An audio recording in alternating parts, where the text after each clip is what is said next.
How's it going, guys? Rhino here, bringing you podcast number 4. Once again, Overdose of Sound has sponsored a podcast. They've actually changed their site to overdoseofsound.us instead of .com. Once again, that's overdoseofsound.us. They still promote bands for free, and the site still looks as awesome as it was. I highly recommend you check out their music. It's very catchy. Their site will be in the description if you decide to check them out. Are you interested in sponsoring a podcast or an episode to advertise something? Make sure to add me on Skype. My Skype is ryan.pattee2, ryan.pattee2. Add me on Skype and we can talk about you sponsoring an episode or a podcast. Also, add my Skype, as I mentioned before. If you're interested in me doing a voiceover, I do intros, outros, or anything of the sort. We can talk that out and see what you're interested in. Let's see, our 3 topics today are networking with other YouTubers. Is it good or bad?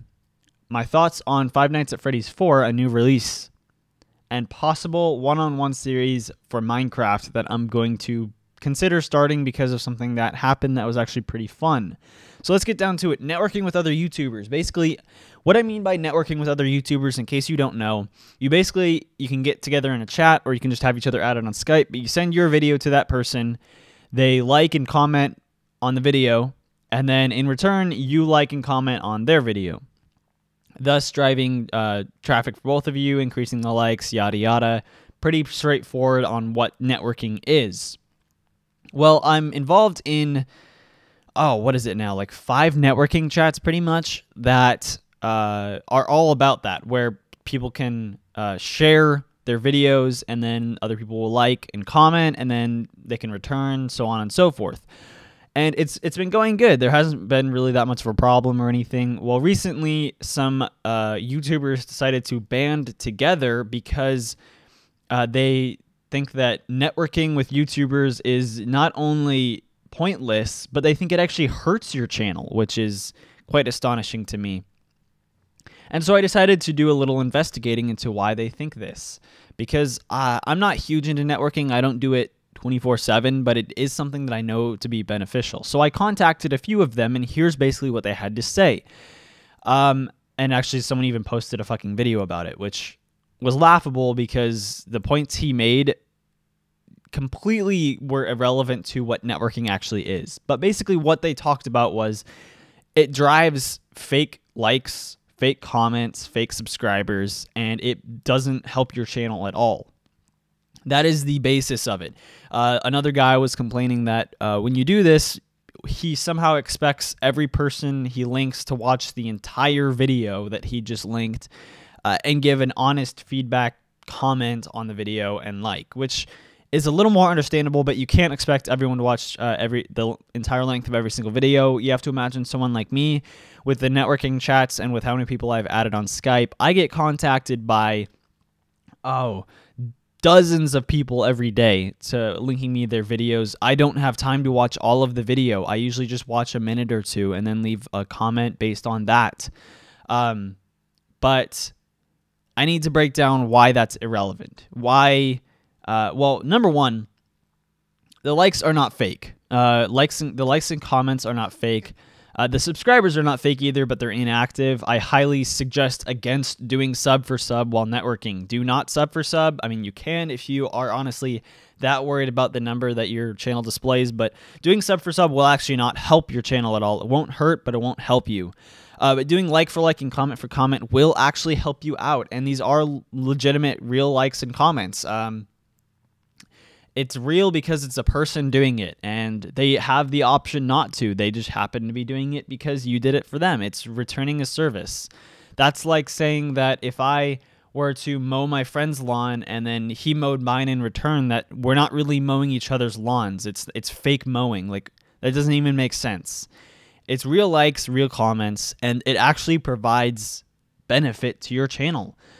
For those of you that don't know, if you search up a video, so let's say you were to search up, I mentioned Five Nights at Freddy's 4. Let's say I were to go to youtube.com and I search Five Nights at Freddy's 4. There would be a list of videos, and there'd be videos near the top, there'd be videos near the bottom, and then there'd be videos that are like 20 pages back in the search. There are a lot of factors that go into how these videos get ranked and how you can get your video higher up. And there are ways to glitch this sort of so that your video is in front of someone's that it shouldn't be, but I'm not going to go into that because I don't actually do that. I don't even upload my own videos, so it doesn't really matter. But basically, one of the top factors is views. So views are important, but one thing that is overlooked is activity based off of likes and comments. When people like and comment on your videos, that's seen as activity, and that activity boosts your video in searches. So if you have a video about GTA or Five Nights at Freddy's and you network, the more people that do your video, whether you think they're fake likes and fake comments or not, the higher up your video is in the searches. Now, for a small YouTuber, your video might be 40 pages back.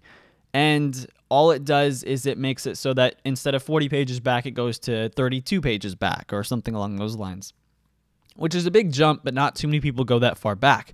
However, once again, there's another way that it promotes you, and that's related videos. So it will bump you up in related videos, and your video is more likely to pop up in related videos or suggested videos if your video has more activity on it. So the more people that like and comment, the more activity there is. People seem to get a misunderstanding about networking and they think that networking means you're building a fan base entirely of these people who you're networking with. That's not the case at all. I don't expect any of these guys I'm networking with to actually enjoy my videos because they make different types of videos, all different types. Some make music, some make comedy, some make pranks, etc., etc. They make all different types of videos, and they probably are not interested in my videos. I don't tailor it to them. I don't try to get them to watch my entire video because it's irrelevant. All I care about is doing the like for like and comment for comment, the networking with them. That really helps me and helps them out too. It's a great way to help each other grow. You may not notice it immediately, and it affects you more the more popular your video is. So if you had a video that went somewhat viral, and not like super viral, but like was higher up on the searches, the more you network, the higher up more the video is going to go. So you're going to get even more popularity. Networking is very beneficial to all YouTubers who participate in it. I can't, for some reason, participate. I couldn't fucking say that word. It's beneficial to anyone who participates in it. And if you want to, just simply find people who are interested in it. There are a lot of people who are, because it does generate more likes and comments, and some people are interested in subs, so you always have to watch out for that. But it is beneficial, and all these things that they're talking about, they're just trying to build their own fan base. They're not using networking the way it's supposed to be used. Don't expect people to comment a super long and detailed comment about the video you just posted. Don't expect people to watch the entire video or even most of the video. And if you don't do that, then you're going to have success networking, and it's going to help you improve your channel and improve your popularity. All right, on to the second topic. My thoughts on Five Nights at Freddy's 4, the new release game that just came out. I played Five Nights at Freddy's 1. I never recorded it, but I've seen quite a few videos for each. I've seen the like full playthroughs for each from like Markiplier. I can't even remember who else. I've seen like a couple different playthroughs of each one, but I have watched like Markiplier. I've watched him complete every single one, Five Nights at Freddy's 1 through 3 and 4. He's currently working on 4, and I've seen all the way up to like night 6 or something. I think that's what he's up to as of the time I'm making this video. I haven't actually checked today. But I can give my thoughts on Five Nights at Freddy's 4. So watching all the other Five Nights at Freddy's, I actually, and this may be an unpopular opinion, but I actually really like Five Nights at Freddy's 4. I like how it is a completely different aspect. Instead of just sitting in a chair, looking this way and that way, looking side to side, bringing up a computer screen, I feel like Five Nights at Freddy's 4 really more engages your senses. It really engages having to listen and to judge based on what the sounds you hear, where you should go at certain times. Not to mention, it also increases the scariness from the fact that the person you are playing as, the kid, when he runs to a certain place, he runs with his head down. He's doing a full-on fucking charge, if you hadn't noticed. He's like bearing his head down and just doing a full-on charge. And so then it makes it a little more scary because then you like pop up, and then if you turn on your flashlight immediately and there's a monster there, you get killed. Which is, I have to agree, or I have to say that Five Nights at Freddy's 4, from what I've seen, is the most terrifying out of all of them. Sadly, I don't have the game, and I don't have a good enough headset to really enjoy the game, so I don't know if I'm going to be making a playthrough on it. Well, I don't know if I'll play it at all or not. It is possible, and I'll try to figure out a way that I can do a webcam too. I don't have a very high quality webcam. Well, it's a built-in webcam for my laptop, and so I'd want to improve the quality if I were to do that.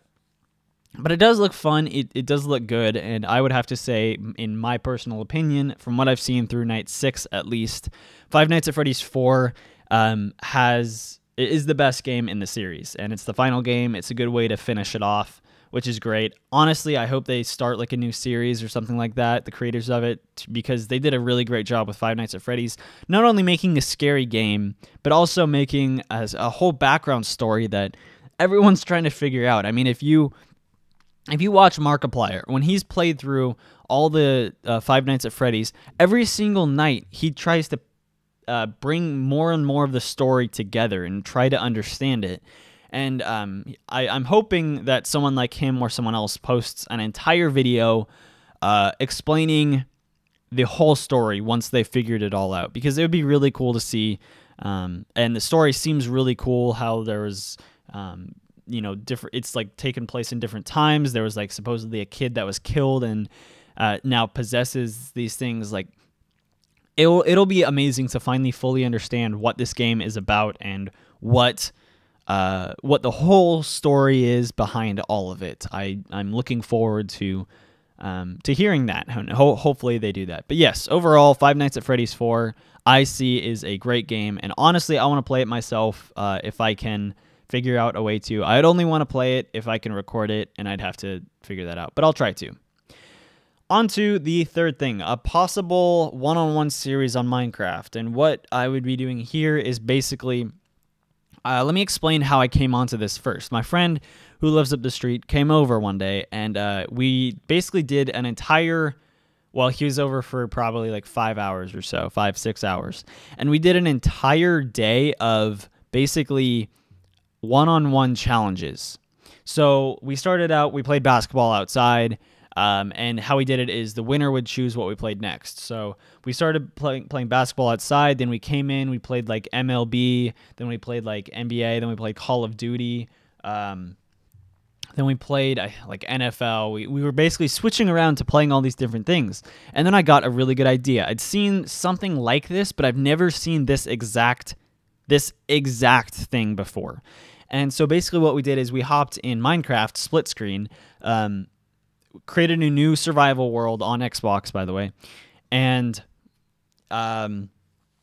basically what I said was, all right, so we're going to spawn in. We stood there for a second, and I set a timer on my phone for 10 minutes. And then I set the phone down, started it, and we basically went off our separate ways. And the 10 minutes was a grace period where we couldn't, for the first 10 minutes, we couldn't hit each other, we couldn't kill each other, we couldn't mess with each other, we couldn't steal from each other, we couldn't destroy each other's like crafting tables. We could use each other's crafting tables, but we couldn't steal from each other, and stuff like that. You know, try to keep it basically like a free period, like a peaceful period where we can't just do it. We can't do anything with each other. And then once the 10 minutes was up, there was an alarm on my phone that would go off when the 10 minutes was up. As soon as that went off, then we could kill each other. We could all those rules were lifted. We could kill each other. We could hit each other. We could steal from each other. We could destroy each other's shit. We could set traps, whatever. Once that alarm went off, it was basically free for all. And the game was whoever kills the other person first wins. However, if you die, so like let's say we split up and I was in some biome and suddenly a creeper blows up and kills me, that does not count as a loss. It's not if you die, it's if you're killed by the other person. However, I would respawn at the spawn area with nothing. So then I would have to try to regenerate. And if my friend saw that I was about to die, he could run back to the spawn and kill me right when I spawned. That didn't end up happening. And actually, it was kind of funny because when we played 3 games. I won all 3, but the second game, he got I had an iron helmet and an iron pickaxe, and that's it. Didn't have anything else, and the iron pick was because I found it in a chest. I didn't have anything else, and so I'm like, oh shit, I'm screwed. Well, he had a diamond helmet, an iron chest plate, golden leggings, and a diamond sword. And so he had the huge advantage there. Well, what happened was he was getting hit by the environment. And so he was chasing me. I was sprinting away. And then a creeper blew up, and it knocked... Not only did that do damage to him, but it knocked him off a ledge that did a ton of damage to him. So he had 1 heart remaining. So I literally just ran back and hit him and killed him. And so it really changed up the game having these environmental effects, which was really fun, and I love doing it. And so basically what I'm thinking of doing is either on Minecraft or on PC, starting up a survival world with someone, and it would be different people. It would be... I'd contact different people, see if they want to be involved in this series, and I would talk to them, and we would basically get in a world together. I'd be like, all right, I'm setting my phone. As soon as you hear it go off, then we can kill each other, and basically do the same sort of rules as we did there, I did with my friend. And I think that'd be a really fun series to record, because it'd be more intense, and it would be more fast-paced videos, because right from the bat you have to hustle to get materials. I mean, you have to get wood as quick as you can to dig down, to get stone and iron and coal and all that shit. And so it's very fast paced, especially for the first 10 minutes, and then after that it's action packed, because it's all about trying to find each other and kill each other, and the first person to do that wins. And I would probably I would either do where every single game there's a reward for the winner, or I would do it where I'm spectating. So like I bring 2 people in, they 1v1, and I spectate and record record the game, and the winner gets some sort of award or reward or something like that. Or lastly, if I get enough people, I could host some sort of like round robin tournament or a double elimination tournament or something of the sort, and then there'd be like a grand prize for the overall winner, which I think all of those ideas are cool, and I'm going to see what happens. But if you are interested in being a part of this or helping out in any way, make sure to add my Skype that I mentioned before. Once again, that's ryan.patt2.